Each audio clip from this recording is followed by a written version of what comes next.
time you walk into the room, got me feeling crazy, shot my heart boom boom.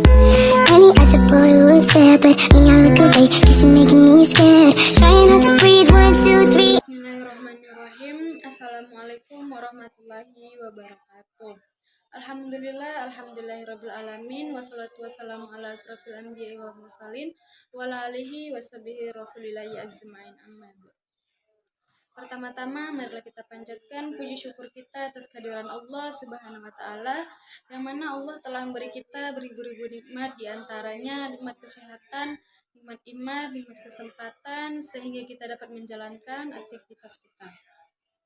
Tak lupa pula kita sampaikan salawat kita kepada Nabi Muhammad SAW, yang mana beliau telah membawa kita dari zaman kegelapan hingga zaman terang menerang seperti yang kita rasakan saat ini. Tidak memperpanjang mukadimah, saya akan menyampaikan isi makalah kami sebelumnya dan ingin menjelaskan sedikit tentang isi makalah kami yang berjudul kewarisan.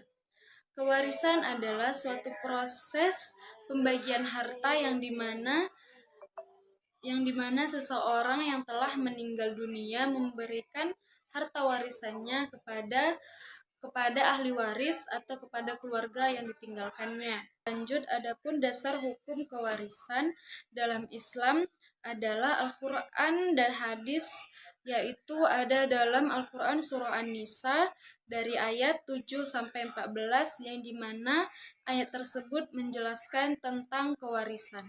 Lanjut, yang dimaksud dengan ahli waris adalah seseorang yang berhak menerima ahli waris tersebut dari orang yang telah meninggalkan ahli warisnya atau orang-orang yang telah meninggal dunia, dan memberikan ahli waris itu kepada orang yang ditinggalkannya dan orang-orang yang berhak menerimanya. Dan adapun ahli waris yang terbagi menjadi beberapa kategori dalam Islam, yaitu seperti ashabul furuds, yaitu ahli waris yang berhak menerima secara langsung, yaitu seperti anak laki-laki, anak perempuan, istri, suami, ibu, dan ayah. Lanjut, yang kedua, yang dimana ada ashabul rad, ahli waris yang berhak menerima karena tidak ada ashabul furuds, yaitu seperti saudara laki-laki, saudara perempuan, paman atau bibi.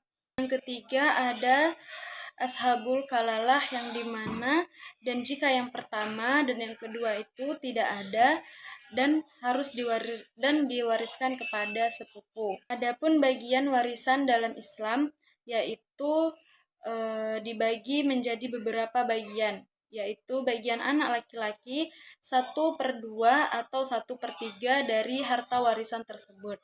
Dan yang kedua bagian anak perempuan, di mana bagian itu 1/2 atau 1/3 dari harta warisan tersebut. Dan yang ketiga ada istri, dan bagiannya 1/8 dari harta tersebut. Dan yang keempat suami, yang dimana dia mendapatkan bagian 1/4 dari harta tersebut, dan ibu mendapatkan harta warisannya.